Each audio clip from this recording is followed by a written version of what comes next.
I'm Roy Lee Lindsay with the North Carolina Pork Council, and I want everyone to remember, bacon makes everything better.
Hello, Carolina, and welcome into this special event here on the North Carolina Sports Network. My name is Mike Waddell, and along with David Glenn, we created this new venture over 1 year ago, and it has been quite a 365 days.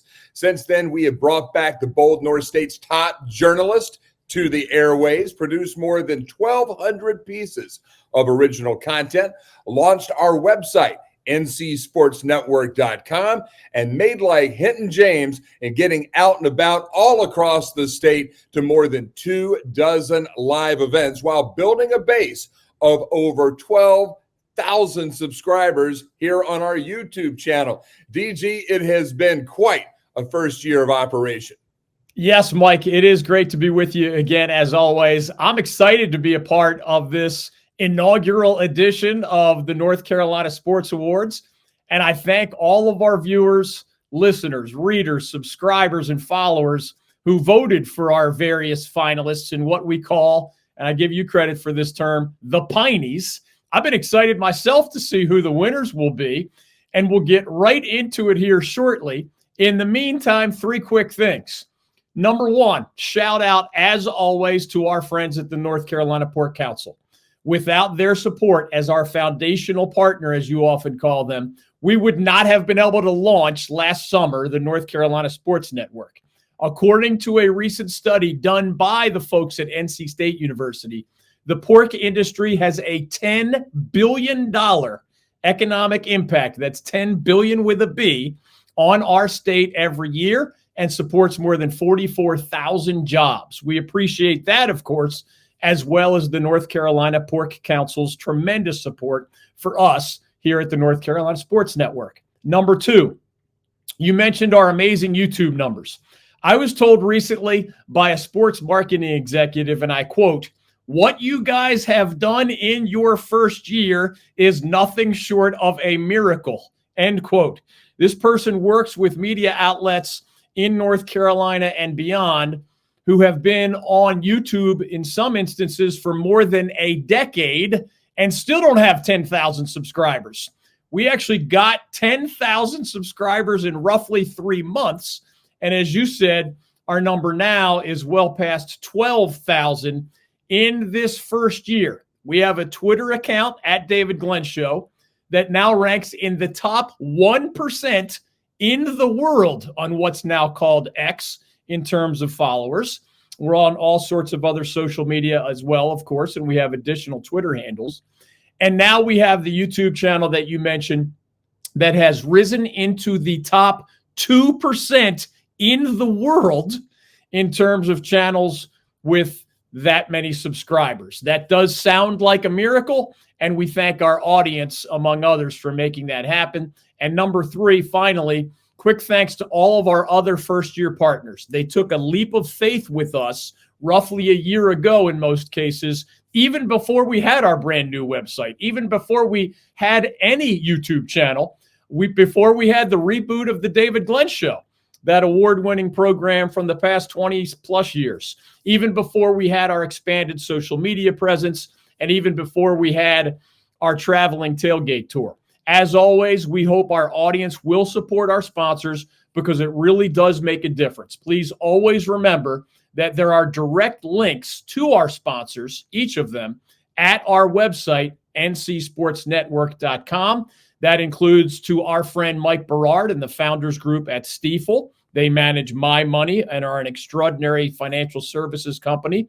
Ken, Michael, and Miller Lawson at Lawson Insurance Group. Again, they handle my family's insurance, my business insurance. Jim Dorsett and Jody Hatley at XL Moving and Storage. They just moved Mike Waddell from one part of North Carolina to another. Marco and Haley and their team at The Oak, Scratch Kitchen and Bourbon Bar, right there on Lake Boone Trail here in Raleigh. Bob Hubbard at the Original Saltworks on Oleander Drive in Wilmington.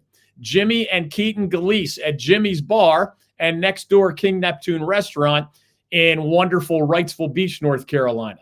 Emily Parks at Organize for Success. She helps us manage our time better. She can help you as well. Our friend Matt Lewis at Sport Clips, now with many dozens of locations across North Carolina.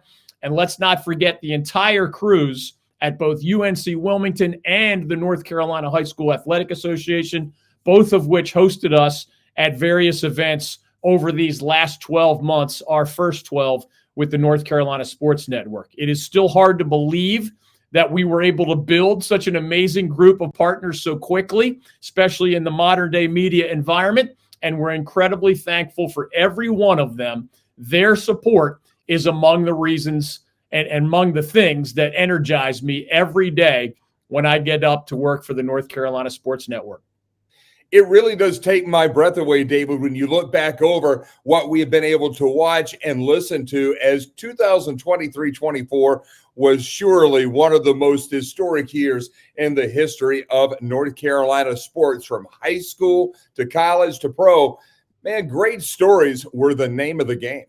This is true, my friend. And this show in particular is largely about celebrating greatness, right? The Pineys. So even in a year when the Carolina Panthers were horrible again in the NFL here in our backyard, and the Charlotte Hornets were horrible again in the NBA here in our backyard, there were plenty of other things to celebrate, both with individual athletes or coaches and with the most successful teams and major events that we had across our state over these last 12 months. NC State linebacker Payton Wilson was one of the best players in college football, period. UNC guard R.J. Davis was one of the best players in men's college basketball, period. Wake Forest pitcher Chase Burns was one of the best players in college baseball, period. The Carolina Hurricanes star Sebastian Aho was an NHL All-Star. Charlotte Hornets forward Brandon Miller was named to the 5-man all-rookie team. So maybe there is some optimism there in the Queen City. Brian Burns isn't with the Carolina Panthers anymore, but during these last 12 months, he was an elite NFL player for the Panthers just this past fall. William Byron, your cousin and a native and resident of the great state of North Carolina, he won the Daytona 500 in our time period. The North Carolina Courage's top player, Caroline, was the most valuable player in the National Women's Soccer League last year. That is the top-level pro women's soccer league in our country and among the best in the world.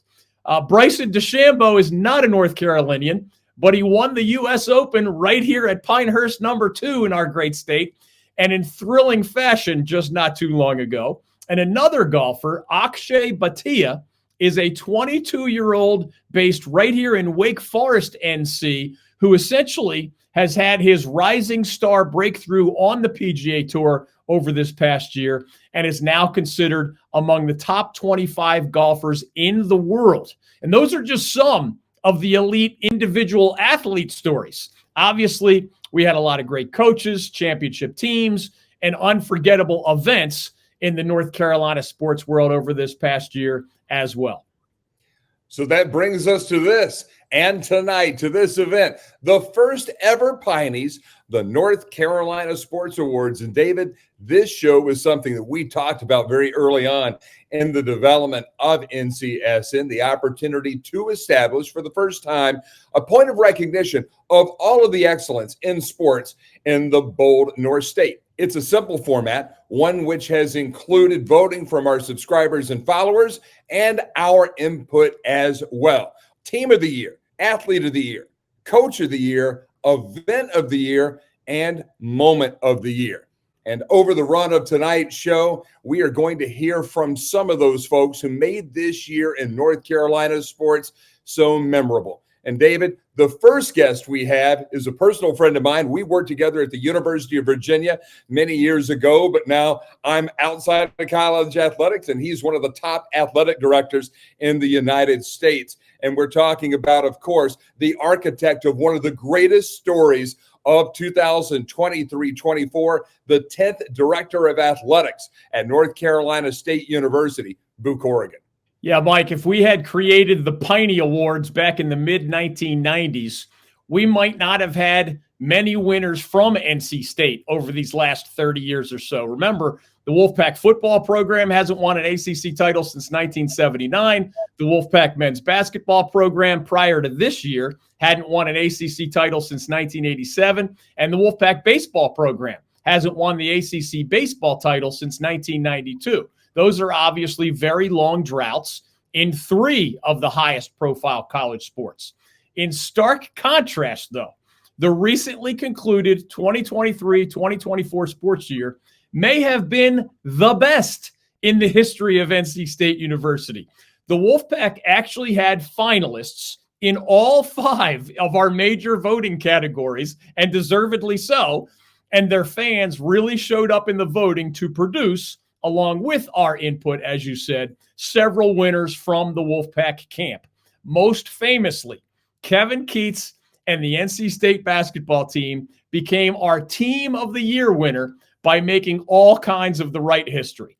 The Wolfpack won that first ACC title in 37 years with the charismatic big man DJ Burns, guest of our program, earning the MVP honor up in D.C., and veteran point guard Michael O'Connell hitting that buzzer-beating three-pointer against Virginia just to keep the Pac season alive at the time and make the rest of what happened afterward possible.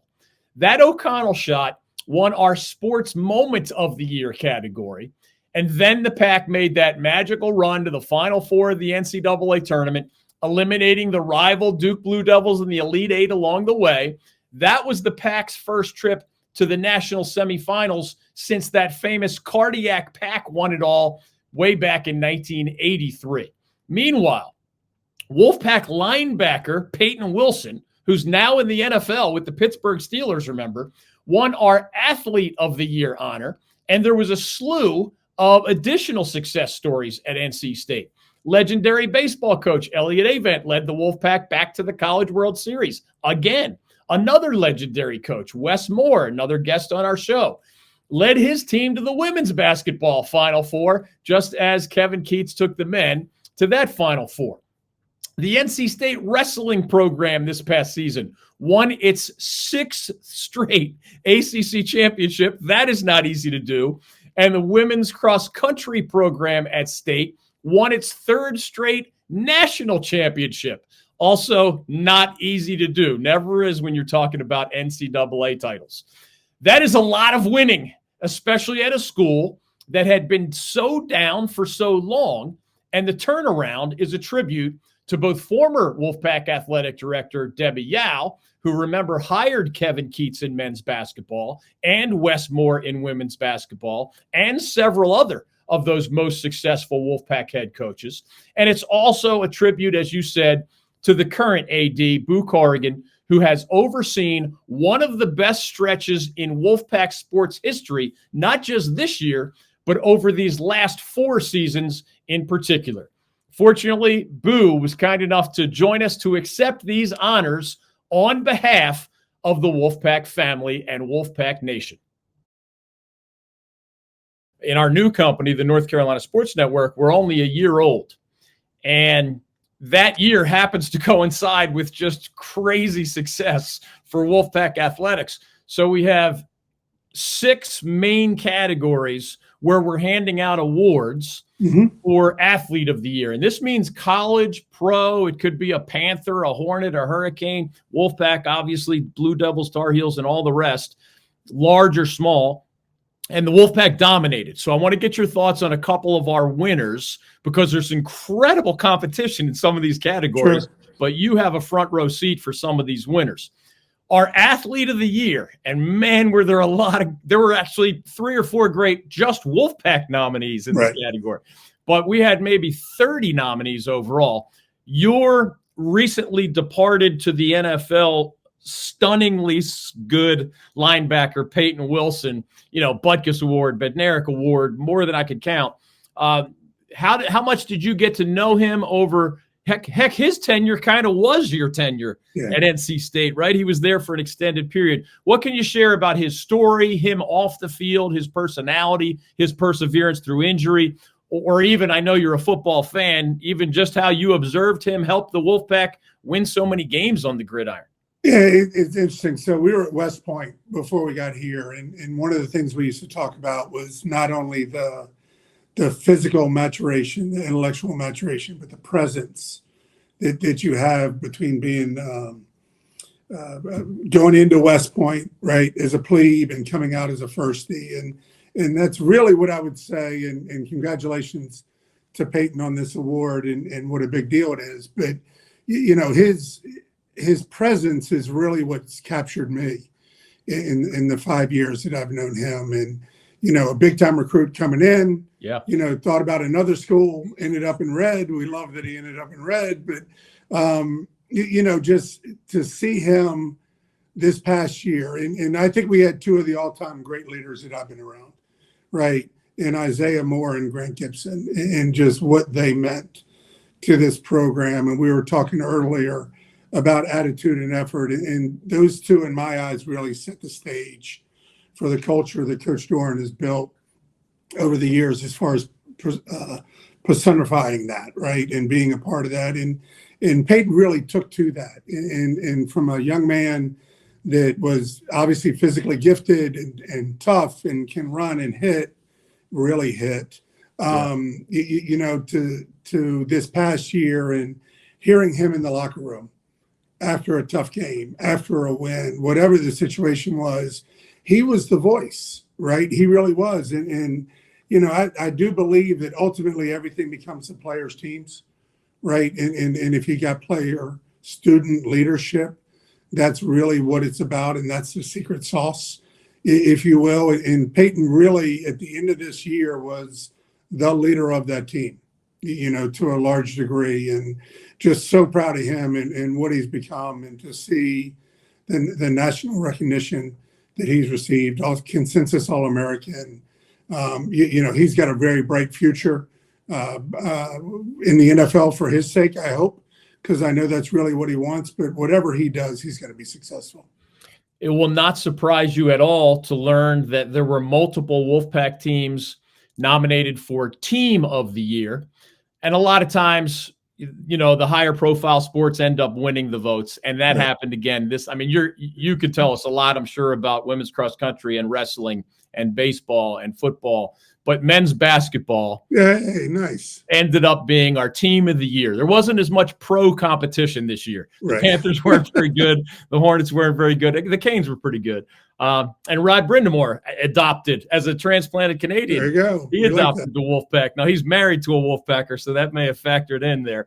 But the Wolfpack basketball team, I was driving to cover the ACC tournament and thinking about lots of different things, bubble teams. But one of them was, if I were Boo Corrigan, how am I going to handle this Kevin Keatts situation? I don't even know if you've been asked this question since then, but what was in your mind as you headed to DC, and what can you share? There are some famous video clips of you becoming emotional and just welling up at watching this. As I asked Kevin Keatts at one of the press conferences, he later told me it was one of his favorite questions. I asked him, how have you and your guys made the seemingly impossible possible? And he gave his answer. What did you see through your unique chair? Well, I think going back to what I was just talking about, the players, right? The students and their ability to come together with the coaching staff to really understand, what they're capable of. And if you watch this year, there were a lot of games in the first half or second half or 25 minutes or 30 minutes that we were really, really good. And they found a way to bring it all together. And, that tough Louisville game, right? To start the whole thing. And you're up there. And what was I thinking? I was thinking about celebrating with our coach after the game is what I was thinking. The same thing, Syracuse. And then you got Duke. And then you got, you need a little magic, right?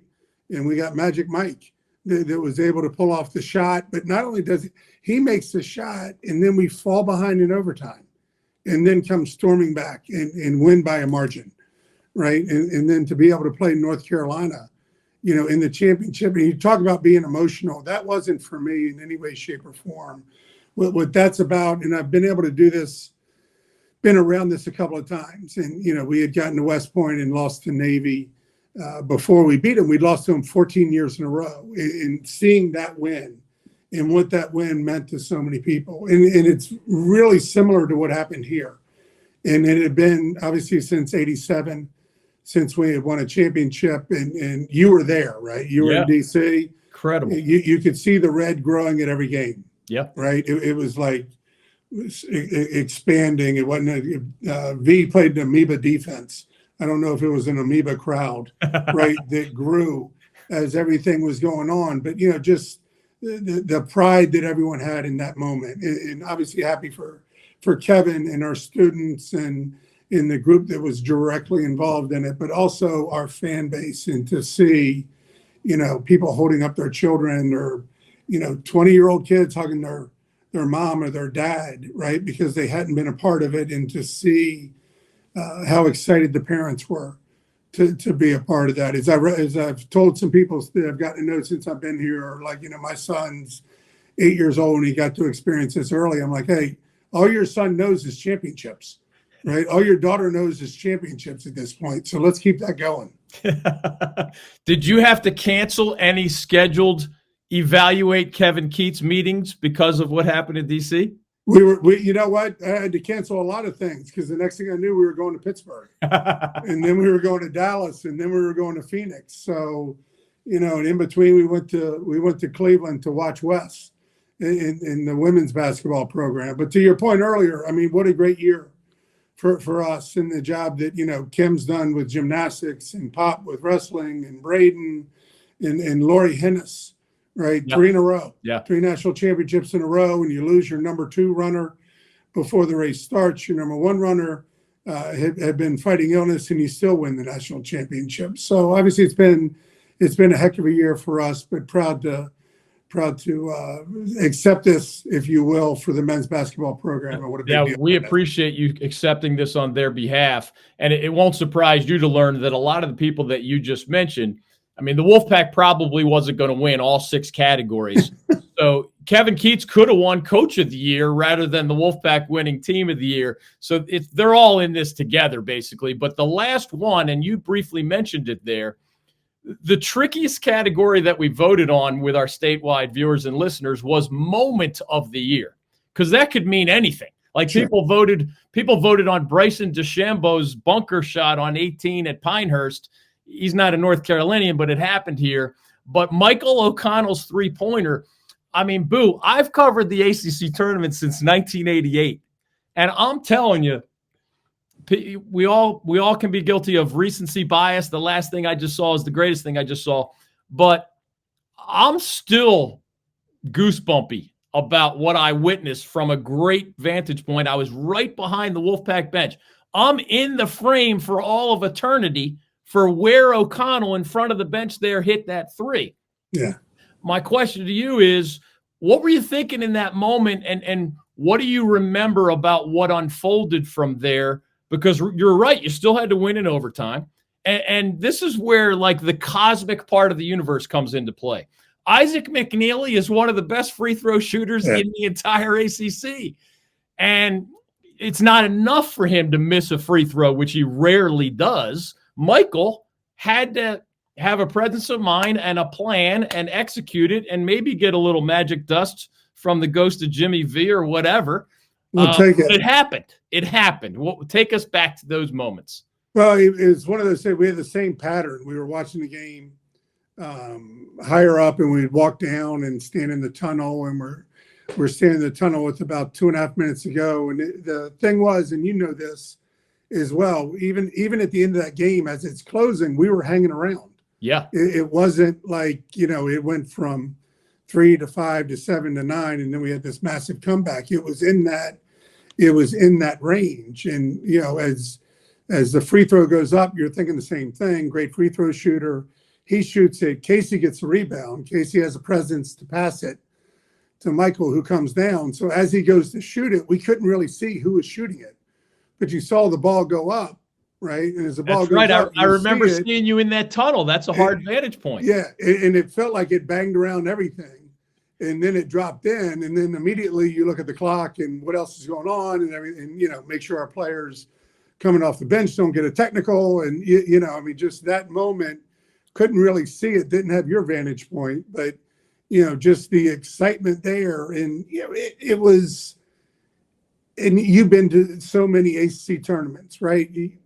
The other fans adopt someone at some point. And I think during the course of that, we became the adopted team. So it wasn't, 95% Virginia and 5% NC State. We had our share of fans, they had their share, but I think everyone else at some point started to adopt us. And just going back to that team, you could really see joy, right, when they played. And it wasn't just DJ Burns, it was DJ Horn, and it's Mo Diarra, right? And the story that he became during that time, you could see that they enjoyed each other, right? And that they were happy, and that they were finding ways to enjoy this with each other. And I think that's really part of what made this season so special.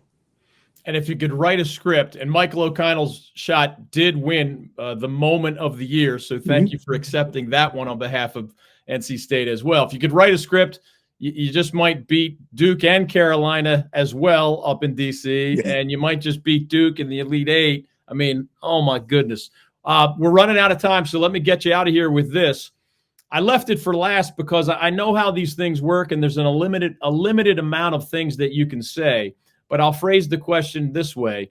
How would you advise either the broader ACC fan who has loved this conference for maybe its whole 70-plus year existence, or more specifically a Wolfpack fan who is biting his or her fingernails worrying about if the ACC has Florida State leave and Clemson leave and maybe someday somebody else leave, is the Wolfpack going to have either a safe home in the ACC that's a healthy one, or a safe home somewhere else? Just whatever you can share about that scenario. It's the question I get all the time, and I don't have a lot of answers, even as a lawyer who is following all these lawsuits. Yeah, well, we love being in the ACC. You know what I'm saying? Obviously, it's been great for us this year, but it's been great historically for us. And the competition that we have, not only in state, but up and down the ACC, and we look forward to Cal and Stanford and SMU coming in. But the advice at the end of this is, it's still college athletics,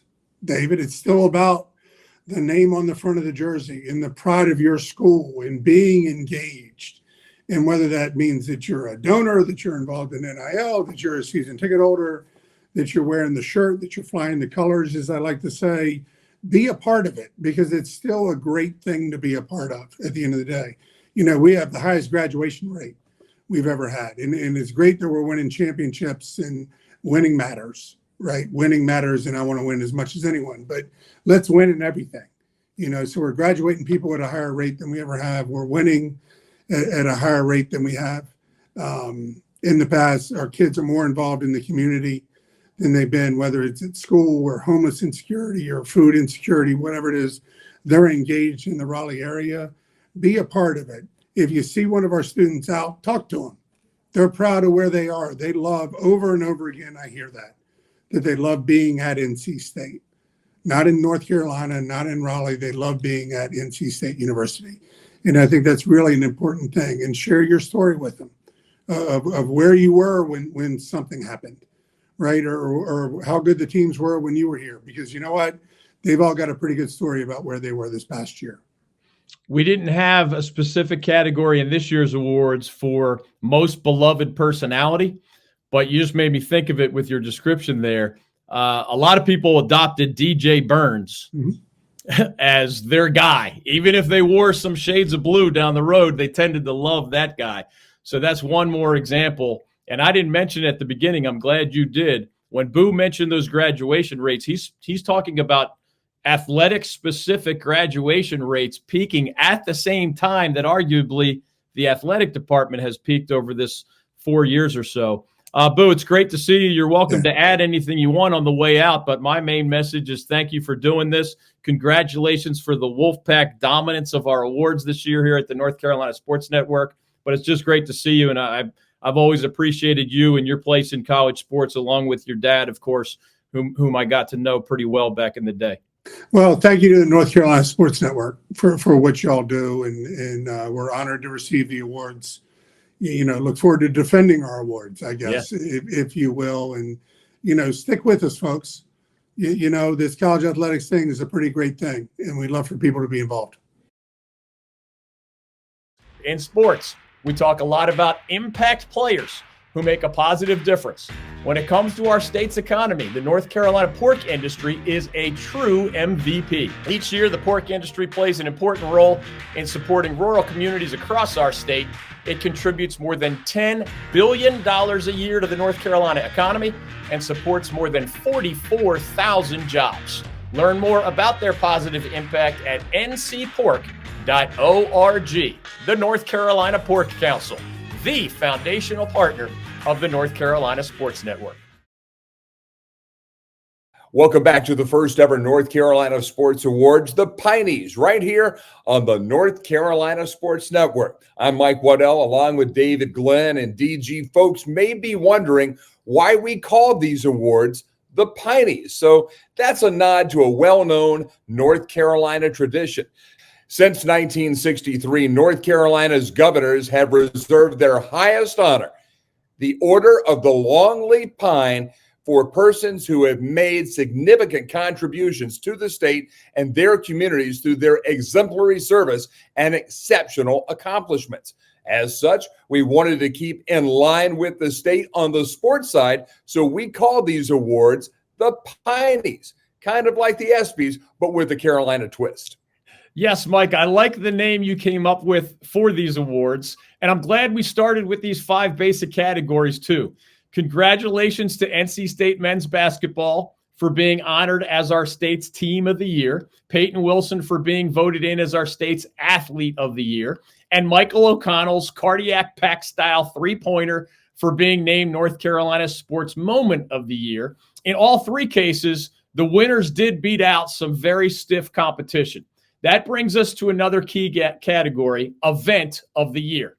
This one was hard for me and hard for many of our voters, they told us, because there were so many great candidates. As a golf fan, I thought of the recent U.S. Open, held at Pinehurst No. 2 here in North Carolina. There are only 4 major golf championships, and only 2 of them move around to a variety of the United States' best courses. Prior to 1999, our state had very, very little history in terms of hosting major golf championships. Well, now Pinehurst No. 2 has hosted the U.S. Open 4 times in the last 26 years, dating to 1999. And obviously, that Bryson DeChambeau bunker shot on number 18 this year to set up his winning putt only added another unforgettable layer of magic to that magnificent event when it's held here on North Carolina soil. Here in the great state of North Carolina, we're also the number 1 state for NASCAR, with almost all the teams based in or near Charlotte. I completely understood the logic when a lot of our voters decided to cast their ballot for the return of NASCAR to North Wilkesboro, which has a huge place in the sport's history, but had fallen out of favor for a long time. Then North Wilkesboro Speedway got the All-Star race in both 2023 and 2024, and the track recently underwent its first full repave since 1981, or 43 years ago. That was another great candidate for obvious reasons. We also got a lot of votes for Duke baseball's exciting ACC tournament championship victory, which also happened, of course, on North Carolina soil. In that case, at Truist Field in Charlotte, home of the AAA Charlotte Knights baseball team. UNC baseball which hosted in Chapel Hill a thrilling NCAA baseball regional and a sensational super regional, with Vance Honeycutt and other Tar Heels providing a series of nationally televised walk-off victories.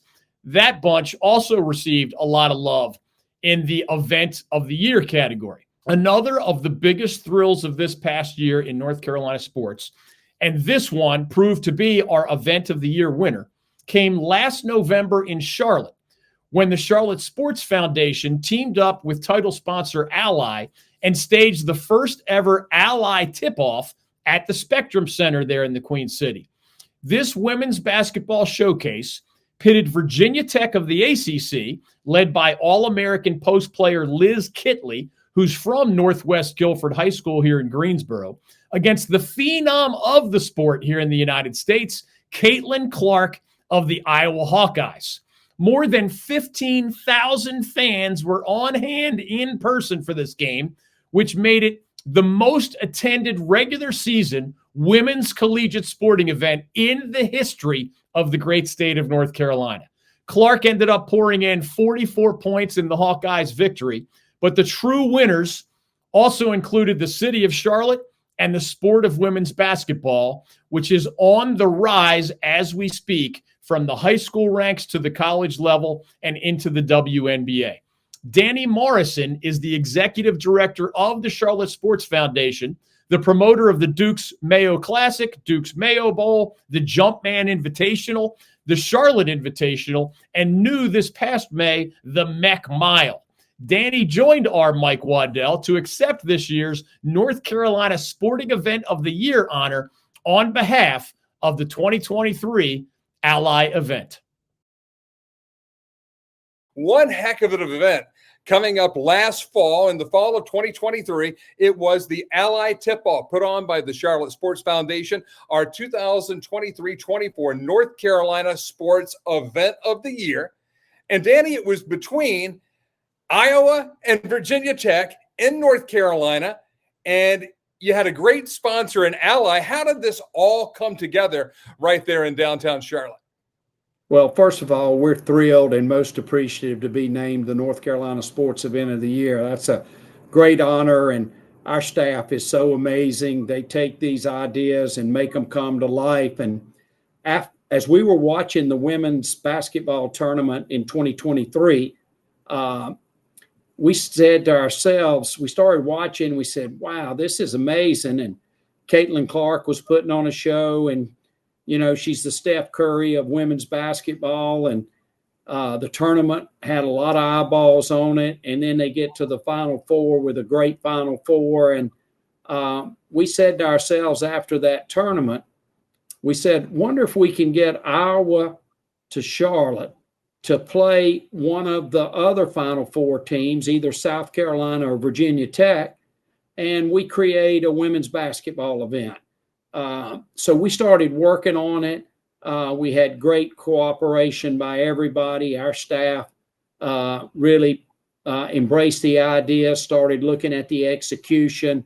We were able to get Iowa to commit. They Lisa Bluford was just amazing as the head coach. I mean, she was fantastic. And so we were able to put it all together, and we talked to both South Carolina and Virginia Tech about playing. South Carolina had a conflict. They were going to be playing Notre Dame in Paris. And so we ended up getting Virginia Tech, which was a great matchup. And then we had to find a title partner. So we go to Ally Bank, and we talk with Jeff Brown, who was the president, and Andrea Bremer, the CMO, and they immediately embrace the idea. There are not too many times where you can go for 24 hours and already have your title partner secured. So that all came to life. We were able to put it together, and we couldn't have been more thrilled with the outcome of the event. Danny, when you look at Iowa and Virginia Tech, outside of Liz Kitley, the great All-American post player for the Hokies, there weren't a lot of North Carolina ties. So that's a big risk to take on, putting two women's basketball teams with no connection to the Queen City in uptown in the Spectrum Center, and you sold it out. I mean, did you have that kind of expectation? I mean, I admire your dream, dare, do mentality, and it's great. It's what makes Charlotte a great place to live. I'm a brand new resident. But wow, I mean, did you really expect in your wildest dreams that you'd sell the arena out? Well, we believe that risk and progress are complementary variables, so we're not afraid to take some risk, and we didn't really feel like this was a risk at all. You got the highest profile player in the women's basketball landscape in Caitlin Clark. You have two Final Four teams. You have a great fan base with Virginia Tech. And so we felt like we'd have a great crowd, and we did. It was actually a fantastic crowd, over 15,000 to come see the game. And it was just one of those special nights where everything came together, and we had great support with Ally, and we also wanted to make sure we presented it in a really first-class manner where it was uncluttered, clean looking, branded well with Ally, and we wanted to make sure it was a special experience for the players, the coaches, and the fans. And the feedback we received from that was we delivered, and it's a great credit to our staff. We have so much good cooperation here in Charlotte with the city, the county, the CRVA, and I'd be remiss if I didn't talk about the Spectrum Center and the Hornets and how they jumped through every hoop imaginable to make the date work for us, and they're just a great partner. So it takes a lot of people to put these on. It takes cooperation. It takes harmony.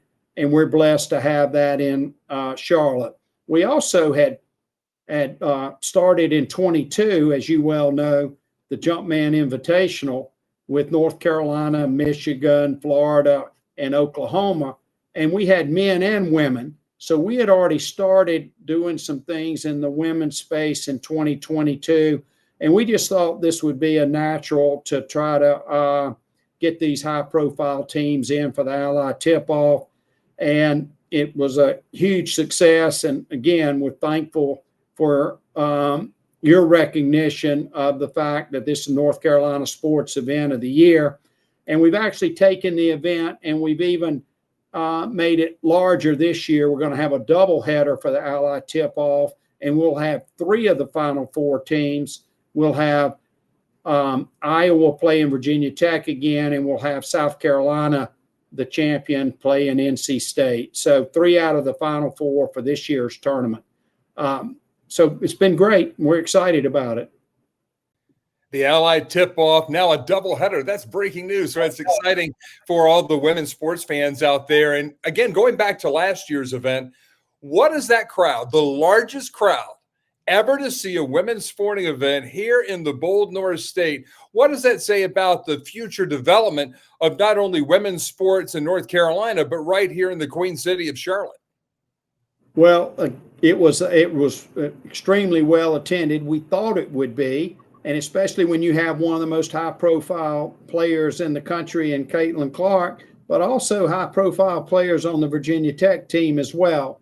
And it was the highest attended regular season women's basketball game ever in North Carolina. And I think the game itself, Debbie Antonelli would say it delivered on high expectations. One of my favorite restaurants in Raleigh for many years now has been The Oak Scratch Kitchen and Bourbon Bar.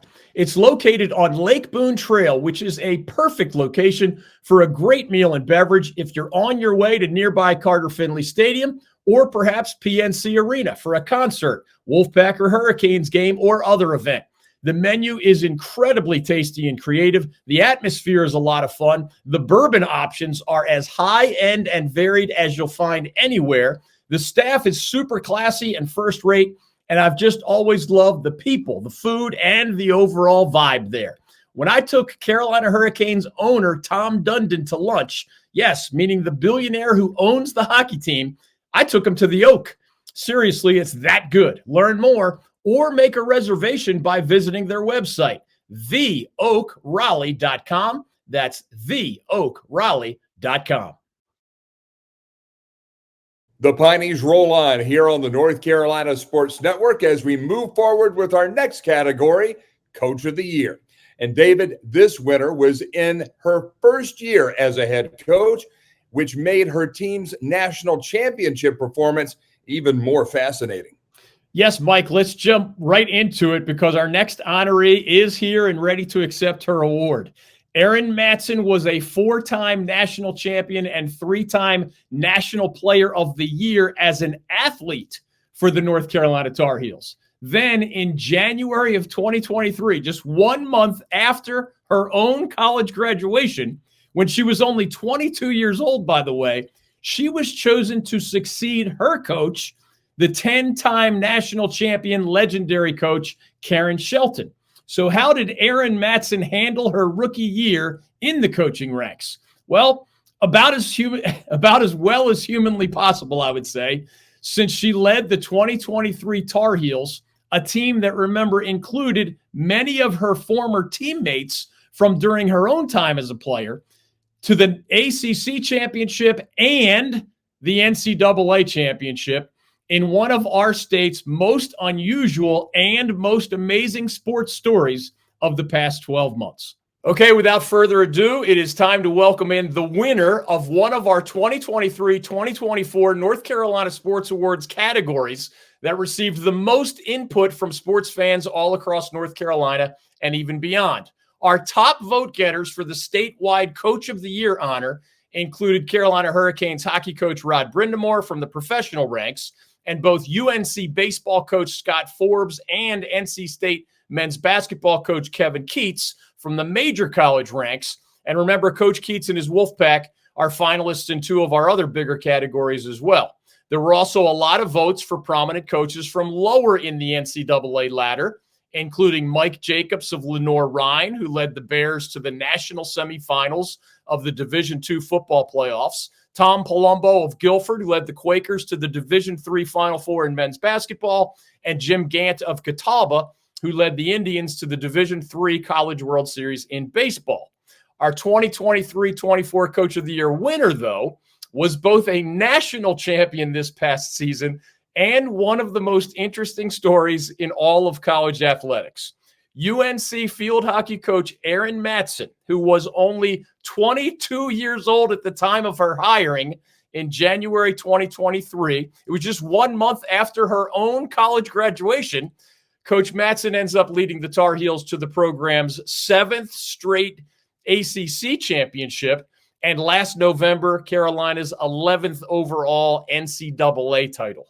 She did those things, of course, as a first-time head coach who had turned 23 years old by the time she made the fascinating switch from winning 4 national titles and 3 National Player of the Year awards as an athlete to succeeding her legendary former coach, Karen Shelton, as the head coach of the Tar Heels. So congratulations, Erin Matson, on being voted the North Carolina Sports Network's 2023-2024 statewide Coach of the Year. Congrats, Coach. How are you? Thank you. I'm good. This is so exciting. I had no idea. So thank you so much. And summer for us is recruiting and camp, and I haven't had a chance to really reflect recently on all that happened. So it's a great morning so far. Cool. Well, we'll get to pick your brain. And the nice thing about this kinds of award show is that we didn't have to ask you to get all dressed up or, give a big speech. We're just going to have a little fun with our conversation here. But I saw in the really cool video that your team did at goheels.com after you won the national title, you were quoted, you narrated the video, and you talked about how there were skeptics toward the Tar Heels at the beginning of last year, largely because of your age or your staff's inexperience or some combination of those things. How do you summarize how you and your team ultimately proved those skeptics wrong? Oh, man. I guess I'll start with, I think we really rallied behind it and got motivation from it. I think, a lot of people over the years of me being on the team, all of our teams that won, it was, oh, they'll never win it again, or, oh, it's the second time, they're not going to do it a third, and then we did it a third, oh, that's 3 in a row, it's not going to happen a fourth, and we did it a fourth. And we had the same mindset when I took over as coach of, okay, there are doubters who, we have a target on our back, they want to see us fail. It's hard to get to the top, but it's harder to remain there. Everybody knows the whole message behind it, and I think we really just rallied together with it, and everyone bought in from day one. It wasn't like, let's ignore this conversation because it's daunting or scary. It's no, let's look at it in the eyes and run towards it and attack it. And I think, with that mindset overall, just coupled with our goal every single year as a program is a national championship, coupled with our day-to-day mindset of things, it was really even more powerful than what we've done before. Took a lot of work. Wasn't rainbows and butterflies, but it definitely paid off and is worth it. And I'm just so proud of the team and the staff and everyone. I've watched you play many times, but I don't know, like, if you have a cool nickname or whatever. But as a former athlete, I truly wondered, like, if I called you Erin last year because you were my teammate, or Maddie, or whatever nickname you might have, right? I'm probably not allowed to use all the same terminology, right? Like, that might be a trivial question, but how did you handle that? No, it's a silly question, but it's the first one I got on day one from the team, and I knew exactly who was going to ask it.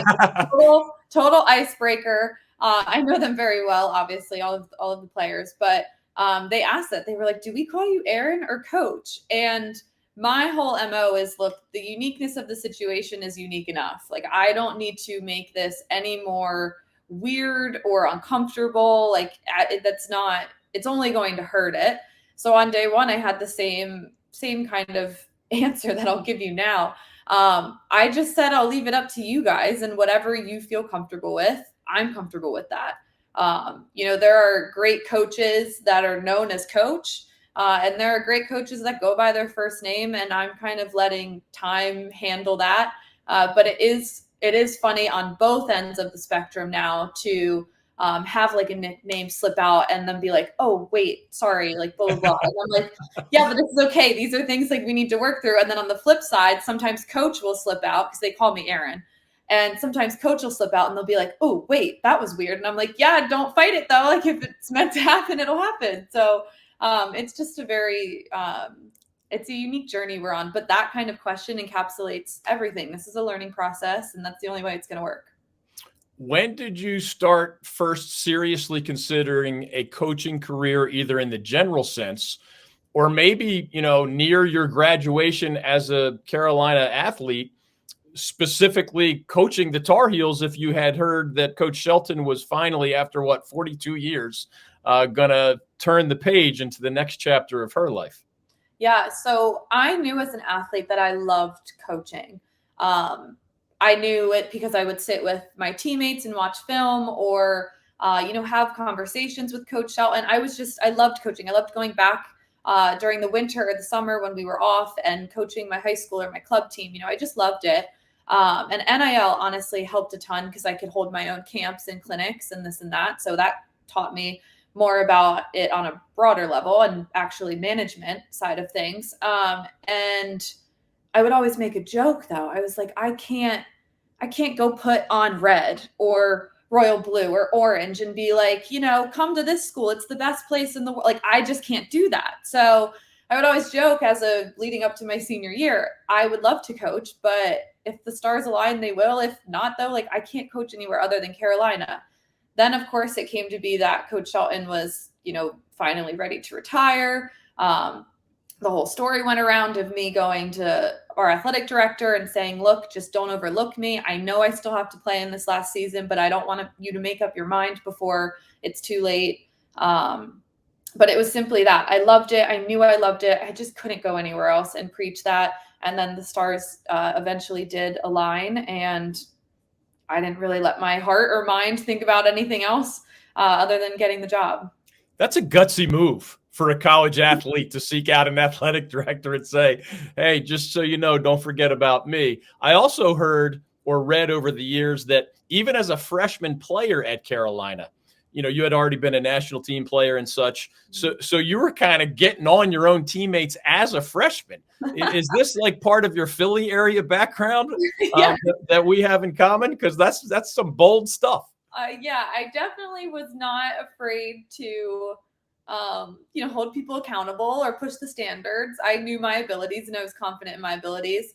And I did so in a way where, I just wanted my teammates to get better because I wanted us as a group to win and whatnot. So, I definitely came in a little bit more vocal, I guess you could say, as a freshman. And, that didn't change throughout my time. I think looking back on my, development on the leadership side of things has been very interesting now, doing so as a senior captain versus a freshman and how I came in. And especially now amplified with being a coach compared to a freshman, and even compared to how I was my senior year. So that's been very interesting and enjoyable to look over. But yeah, I mean, my players know it. I give feedback. We give direct feedback. We're upfront. We're transparent. We're not here to play mind games and not take care of business. And also, if we're doing all that kind of stuff, we're also probably not having a great time. So we want to be successful. We want to have fun. We want to push the standard. And yeah, I've definitely been doing that since freshman year. Erin Matson is joining us on the North Carolina Sports Network. She was voted by you, our viewers and listeners and readers, our statewide, college or pro, all sports coach of the year for the 2023-24 academic cycle. Of course, your age and the stuff we've already talked about is one of the fascinating elements of your story. But for those who don't know, Coach Matson just mentioned Coach Shelton. Coach Shelton was, of course, Coach Matson's coach with the UNC field hockey program. Coach Shelton also, by the way, now has Karen Shelton Stadium named after her, where Coach Matson's Tar Heels play their games. So she's truly a presence. Kind of like Roy Williams in basketball, Coach Shelton is still around. But she was also, I believe she was the first field hockey three-time National Player of the Year. You were the second field hockey three-time National Player of the Year. And oh, by the way, she took over the Tar Heel program in 1981 at roughly the same age that you took over the program in January of 2023. I know you have a beautiful relationship. How would you describe this last year and a half? Because she strikes me as somebody who's not going to be looking over your shoulder, but somebody who would pick up the phone every single time that you reached out. Definitely. I think you hit the nail on the head. She's on speed dial and is the first one I call when I have questions or want to talk through something. Or if she, we just want to check in with each other. But she's hit the balance beautifully of allowing me to put my mark on things and not be hovering and this and that, but being here enough where we feel her support every day, whether it's the national championship game, the first game of the season, a practice here or there. Or when she's, down in her condo in Florida, she's on the phone with me talking through stuff, making sure everything's good. So I can't, say thank you to her enough. We've had a really beautiful relationship that's evolved over the years because I went through being her recruit to then her player to then, a captain under her, to now, she's, the best mentor in this sense too. So there's not a better woman you can learn from. And just to have her support and belief and confidence, it means the world to me. I know the team feels it, the staff feels it. But yeah, this past year and a half, I mean, it's still our relationship. It's still beautiful, but it's definitely evolved. And the questions that I'm asking her now are maybe, a little bit more intricate or here and there when compared to when I was playing for her. But the learning from her is definitely not slowed down at all. Last thing for Erin Matson, our 2023-2024 North Carolina Sports Network Coach of the Year. I want to see nothing but smiles from you because this is a celebratory thing. So I don't even know truly, as I ask this question, whether you wish you were representing our country at the Paris Olympics. So I want to block that out if it's a sensitive thing. But I do, just like one more layer, I'm truly fascinated as a writer by your story in countless ways. You are the national championship head coach of the Tar Heels while still representing the red, white, and blue as a player. Like 4 months ago, you led our country to the gold medal of the Indoor Pan American Cup in field hockey, which gave our country a berth into the 2025 World Cup, Indoor World Cup of field hockey. Are you going to, in the general sense, continue to chase championships as both a player, as a coach, even though I know the Olympic thing was a little weird this year? I definitely would say I'm obsessed with winning, if that's not clear. Whatever avenue there is for me to do that, count me in. I am super excited to cheer our girls on over in Paris.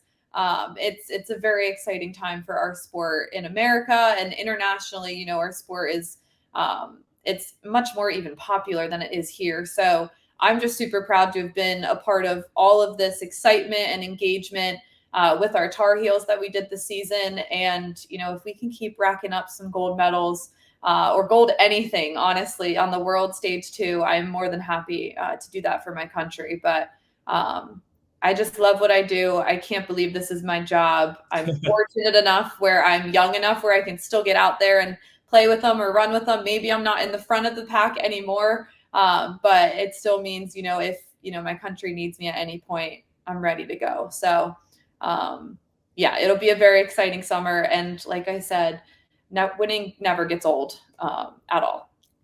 Well, this visit, Coach, was really to celebrate you as our Coach of the Year. We'd love to have you back. I want to probe your Pennsylvania roots a little bit, probably for my own selfish reasons as much of my audience's reasons. I still root for the Phillies. I still go to the Jersey Shore occasionally. We probably have a whole bunch of things in common, but this is really cool. We had our listeners and viewers. We didn't control the winners.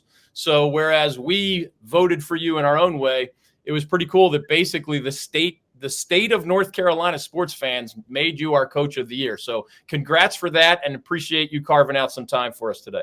Yeah, no, thank you. And thank you, everyone. It means a lot. I genuinely mean it from the bottom of my heart, the support that we feel. So we will do our best to keep making you and everyone proud and keep it exciting and keep bringing national championships hopefully home to Carolina. But thank you so much. Thank you, Coach. Erin Matson, UNC field hockey, ACC champion again, player and coach now, national champion again, player and coach now, the 23-year-old national champion of the Tar Heels. We'll be back right after this. The Lawson Insurance Group in Raleigh is a family-owned business led by three actual brothers who happen to be huge sports fans: Ken Lawson, Miller Lawson, and Michael Lawson. I know these guys, I trust these guys, and I send these guys my own insurance business and that of my family. The next time you have insurance needs, I hope you'll do the same. The Lawson Insurance Group is known for its commitment to community and its dedication to ensuring that North Carolinians and their businesses are prepared for life's inevitable challenges, with the reminder that as a high street insurance partner, Lawson Insurance Group offers local expertise and support that, combined with High Street's extensive national resources, means more choice and support for you as their client. To learn more, search Lawson Insurance Group online. The Lawson Insurance website will be the first link that pops up. Back on the North Carolina Sports Network, you're tuned in to the Pineys, the North Carolina Sports Awards, and along with David Glenn, I'm Mike Waddell. This year's awards presented by the North Carolina Port Council. And DG, let's recap our winners tonight and put a bow on the year that was 2023-24. We'll go to the Athlete of the Year right now, and that's presented by the Lawson Insurance Group. Yeah, here's one way to underline the sensational nature of Payton Wilson's senior year at NC State. The highest individual honor in college football, everybody knows, is, of course, the Heisman Trophy. But that award has been around for almost 90 years, and only one defensive player has ever won it. That means if you're a defensive player, in Payton Wilson's case, a linebacker, the highest realistic honor is going to be something else. Well, Payton, this past year, won the Butkus Award, which goes to college football's top linebacker. And there are voters from all over the country, so there was no home cooking there. And Payton Wilson also won the Bednarik Award, which I think is essentially the Heisman for defensive players. The Bednarik voters are asked to select the best defensive player in all of college football, And this year, that was definitely Payton Wilson. Best wishes to Payton after those two great awards and a sensational career in Raleigh. Payton, again, is now in the NFL with the Pittsburgh Steelers. If you are anywhere near Wilmington, North Carolina, and looking for a little live music, a cold beer, a tangy slushie, a fun crowd, or just a taste of the good life at the beach, Jimmy's Bar in Wrightsville Beach is the place for you. Located on North Lumina Avenue, just one block from the sand and waves of the Atlantic Ocean, Jimmy's features a full bar with nightly beer and drink specials, and it hosts musical performers almost every day of the year. One more fun fact, Jimmy's annual Children's Bike Drive, which started in 2017, now distributes more than 1,000 bicycles and helmets per year to young people in the Wilmington area and beyond. Jimmy's Bar, your home away from home on Lumina Avenue in Wrightsville Beach.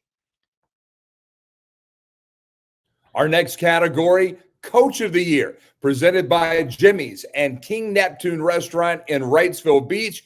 And our winner, Erin Matson, head field hockey coach of the University of North Carolina. Here again, Mike, you could not have gone wrong with any of the four finalists in this category or even others. But I was glad to see that even though Kevin Keats didn't win this Coach of the Year honor, he was part of two other Pineys with his Wolfpack basketball team. But Erin Matson stands out even among these other great coaches because of a combination of two things. Number one, her team won both the ACC title and the NCAA title. You cannot do any better than that in terms of team goals. And number two, she did those things, as we just explored with her personally, in the immediate aftermath of her own college graduation after being hired at the age of 22. And she did it while leading many of her own former teammates who were roughly the same age as the rookie head coach. That is just an insanely impressive story. And I'm really glad so many of our statewide voters recognize that. Because as you know, Mike, in many categories, the votes tend to gravitate toward college football and men's basketball, or even the professional teams in the NFL, NBA, and NHL, at least when our in-state teams are good in those leagues. So congratulations to Erin Matson, our Coach of the Year. Yet another extremely well-deserved and well-earned honor. Michael Berard, Managing Director Investments with the Founders Group at Stifel, works with a select group of high net worth individuals and institutions to develop and implement investment plans tailored to their specific objectives and risk tolerances. If you are interested in highly personalized, well-researched guidance and outstanding personal service, you can contact Michael at 984-364-2002. That's 984-364-2002. Stifel Nicholas and Company Incorporated, member SIPC and NYSE. Our next category is Team of the Year, presented by Stifel, and our winner, the North Carolina State Wolfpack men's basketball team. Look, Boo Corrigan in the interview earlier in today's show sort of dodged my question, and understandably so, when I asked about Kevin Keats' job status when the Wolfpack was heading to the ACC tournament in D.C. earlier this year. To go so quickly from hot seat head coach to quote-unquote first ACC title at NC State since 1987 and first Final Four at NC State since Jimmy V and the Cardiac Pack of 1983, and to do it by beating both Duke and Carolina at the ACC tournament, and of course also by knocking the Blue Devils out of the NCAA tournament in the Elite Eight. That's just the stuff of legends. From Coach Keats as the unflappable leader to DJ Burns as the lovable big guy and the ACC tournament MVP, to Michael O'Connell for his shot heard round the world, to DJ Horn as the guy who was raised near NC State and made his dreams come true in his final year of college eligibility for his hometown team after playing at two other colleges, all the way up and down that roster. There are stories like that worth celebrating, and that is exactly what the Team of the Year honor should look like. Whether you are moving locally, nationally, or even internationally, and whether you're a residential or commercial customer, please consider our friends at XL Moving and Storage, an award-winning Allied Van Lines agent with offices in Greensboro and Raleigh. Thanks to their 25 years of experience helping North Carolinians all across the state with their moving and storage needs, XL has become the trusted hometown North Carolina moving services company. Our good friends Jim Dorsett and Jody Hatley, along with their hardworking staff, offer customized, tailored relocation and storage solutions to the people of North Carolina and beyond. Visit them online today at xlms.com. That's EXCELMS.com. Moment of the Year, presented by Excel Moving and Storage. North Carolina State men's basketball postseason run to the ACC tournament title and the 2024 Final Four. Yeah, man, I love this one too. It's a great category and a deserving winner. Some of the worst things you could possibly experience in life can happen because of one unlucky moment or maybe just one bad decision at a certain fork in the road. At the same time, some of the best things in life can happen after something special happens at an extremely important fork in the road. If Michael O'Connell doesn't hit that three-pointer at the buzzer against Virginia in the ACC tournament semifinals, there obviously is no overtime to win against the Cavaliers. There is no ACC title game against the Tar Heels. There is no NCAA tournament invitation, much less success there. 4 straight victories in the big dance, including against Duke in that Elite Eight. A whole bunch of different moments had to happen, had to go the right way for the Wolfpack's journey to continue as it did. But O'Connell's do-or-die shot was the perfect symbol for all of those moments, all of those forks in the road where the Pack figured out a way to take the correct turn. And that's what I thought made it the perfect pick for our state's sports moment of the year in 2023-2024. I am a better person and a more effective business owner for having known and learned from Emily Parks over many years now. Emily's company, Organize for Success, helps multi-passionate business owners and executives bring harmony to all the layers of their lives, from work to side projects, from friends and family to hobbies, community, and beyond. With Emily's help, you too can make every minute matter. She helps you determine what earns your time and how to efficiently accomplish what matters. One of the many things I love about Emily is that she does not impose her will on her clients. She listens to them. That way she can better help them cultivate the lives they want to live. You can set up a complimentary call with Emily today by visiting organizeforsuccess.com. Event of the Year, presented by Organize for Success. This was maybe the one category where I could have gone with any of the 4 finalists because each was very special in its own way. I think it's very cool, though, that we were able to honor a very high-profile women's sporting event held right here in Charlotte that produced that record-setting audience of more than 15,000 spectators. Women's sports, college and professional, continue to be on the rise in various attendance categories and TV ratings measuring sticks. And this past year, Caitlin Clark of Iowa, obviously a key figure in this North Carolina Sporting Event of the Year honor, became one of the most iconic figures in the history of women's collegiate sports. That is not an exaggeration. And just as her presence at the Final Four later helped the women's NCAA tournament set a bunch of its all-time viewership records, her presence in Charlotte was pivotal to this Event of the Year honor. And that's a tribute to Danny Morrison and the rest of his team at the Charlotte Sports Foundation. Congratulations to that entire crew for another job very well done. The original Saltworks has become a legendary breakfast, brunch, and lunch place in Wilmington for both locals and out-of-town visitors over the last 50-plus years. Our good friend Bob Hubbard owns the place, but he's also the one cooking your food and often roaming the dining room to greet you with a smile and to make sure your visit is a great one. Bob has been running the show at this unique roadside diner for more than 20 years now, and he and his friendly, hardworking staff aim to treat you like one of their own. Try Bob's homemade omelets or special recipe grits for breakfast or his legendary cheeseburgers for lunch. The Original Salt Works, your breakfast and lunch choice on Oleander Drive in Wilmington.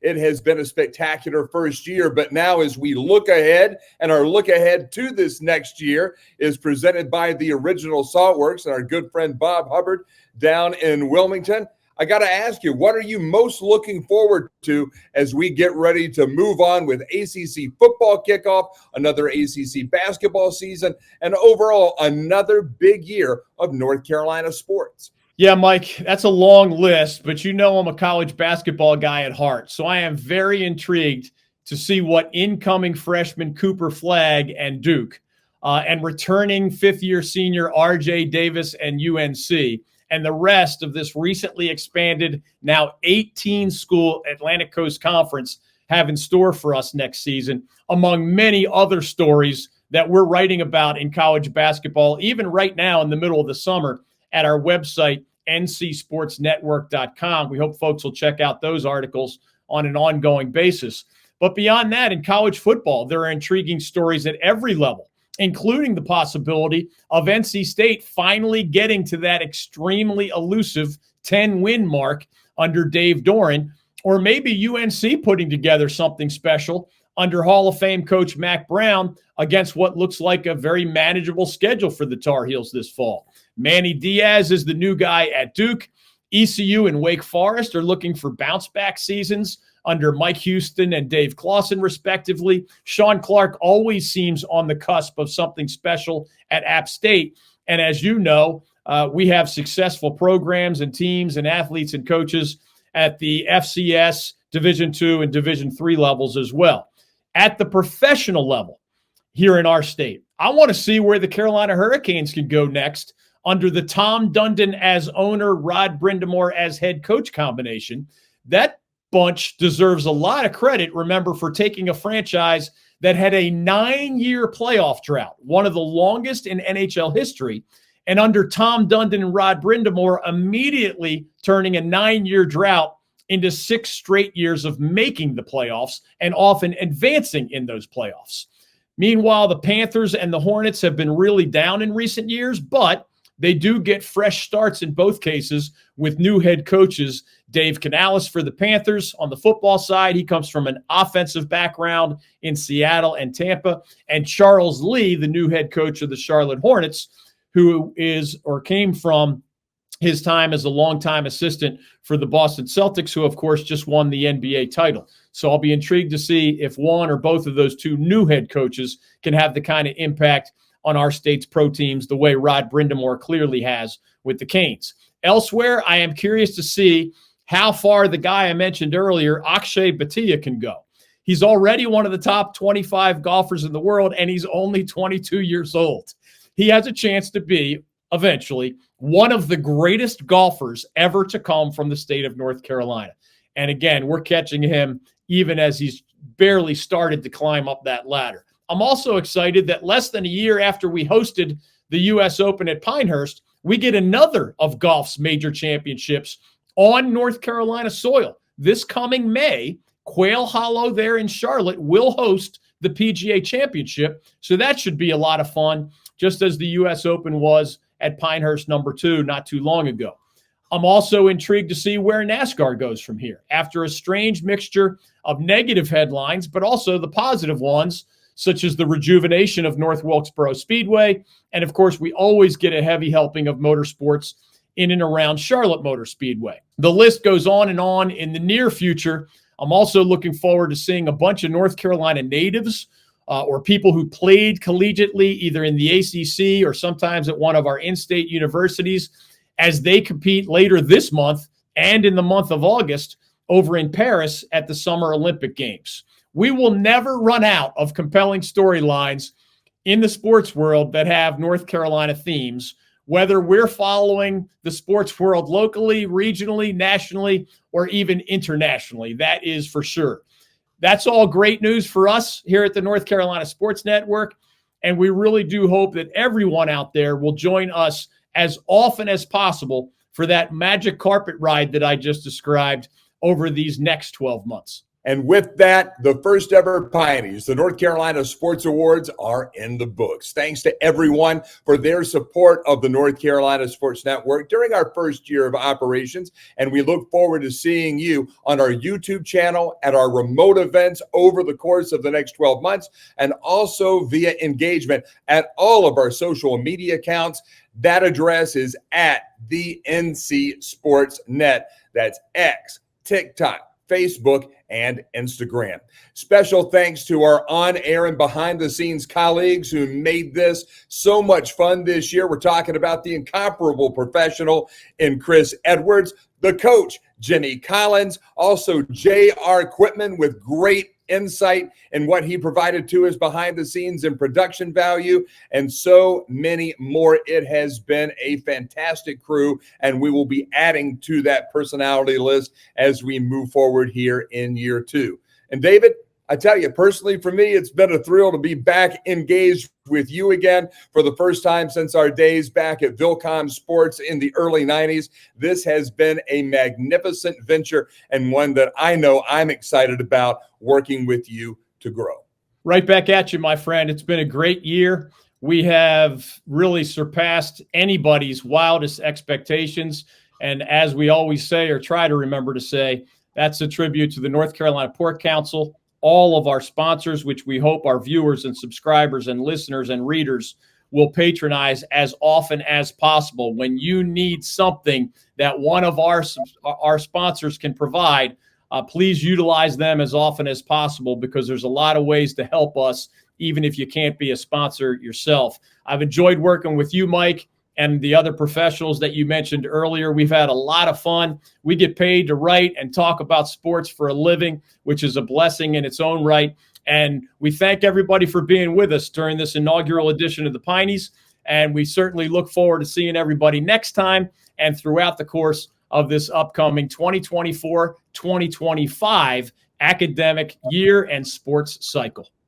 And that's a wrap on year 1 for David Glenn. I'm Mike Waddell. We'll see you all across the Old North State right here on the North Carolina Sports Network.